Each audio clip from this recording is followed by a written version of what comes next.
बरोबर एक शेतकरी आहे, त्यांनी आज मेथी आणली होती. तर ती मेथी एकदम फायटर अशी मेथी आणि मोठा जोडा होता. तर त्यांच्या मेथीला बाजारभाव हा 1625, 1515 आणि 1530 अशा पद्धतीने बाजारभाव झालेले आहेत. तर आपण त्याच्याकडून समजून घ्या कशा पद्धतीने पिकवली. तर किती किलो टाकली तुम्ही? 60 किलो टाकली होती. हां 60 किलो 60 किलो टाकली. किती एकरात होती? अर्धा एकर मध्ये. अर्धा एकरामध्ये होती.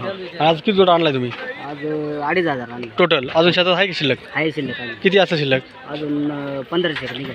1500 निघाला अजून. हां तर मला असं सांगा, तुम्ही जे सुरुवातीला बी टाकलं हां त्याच्या अगोदर काय शेणखत वगैरे टाकलं होतं शेतीला? शेणखत टाकलं होतं ना. किती टाकलं होतं? अर्धा एकरामध्ये नाही 5 टॉल. 5 ट्रॉल्या टाकल्या होत्या ट्रॅक्टरच्या आणि डम्पिंग ट्रॉली ना? हां बरोबर. त्याच्यानंतर मग तुम्ही नंतर काय फेरणी केली का फोकलं? खोकलं.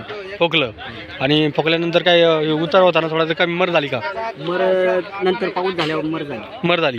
तोपर्यंत चांगला उगला होता. हां चांगला उगला होता. मग तुम्ही त्यासाठी काय नियोजन, खताचं नियोजन कसं केलं, पाण्याचं नियोजन कसं केलं? पाण्याचं नियोजन काही म्हणजे 2 दिवसांनी पाणी सोडलं. 2 दिवसांनी दिवसा पाणी सोडत होते? पाट पाणी होतं का रेन पाईप? पाठ पाणी. तुमचं नाव काय? भीमराज. पूर्ण सांगा. भीमराज नेवजी गांगे. गाव कुठलं? वनकुटे. वनकुटे येऊन आले? हां बरं. आता मला असं सांगा, ते जे आता हे मेथी पिकवली हां तर ती त्याच्यानंतर खतं कुठली टाकली? खतं त्याला 24 टाकलं. 24 टाकले खतं. हां आणि किती दिवसानंतर टाकलं होतं?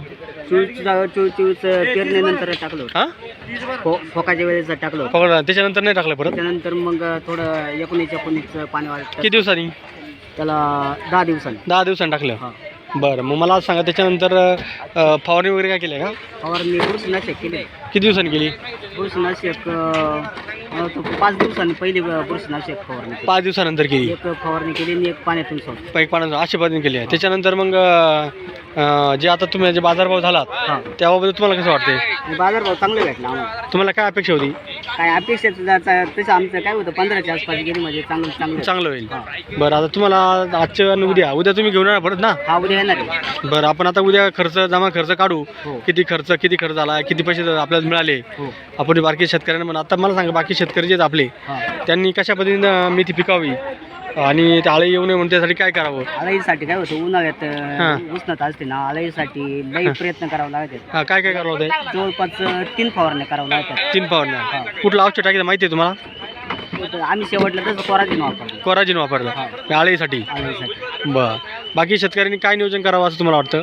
काय होतं बाकी शेतकऱ्यांनी समजा आता आळाईसाठी कोराजीनच वापरायचं. हा बरं. दुसरं खताचं नियोजन, पाणी नियोजन? खताचं नियोजन आपण समजा भाजी टाकतो ना बी त्यावेळेसच खत टाकलं पाहिजे ते. बरं. अजून दुसरं काही आता पाण्या वाटतं समजा आपण भाजी कमीत कमी 10 दिवसात झाली ना, हां तिथून पुढं 19 हां आपलं लिक्विड खत नाही जास्त, हां हां ते पाणी वाटत सोडायचं. असं पद्धतीने केलं पाहिजे.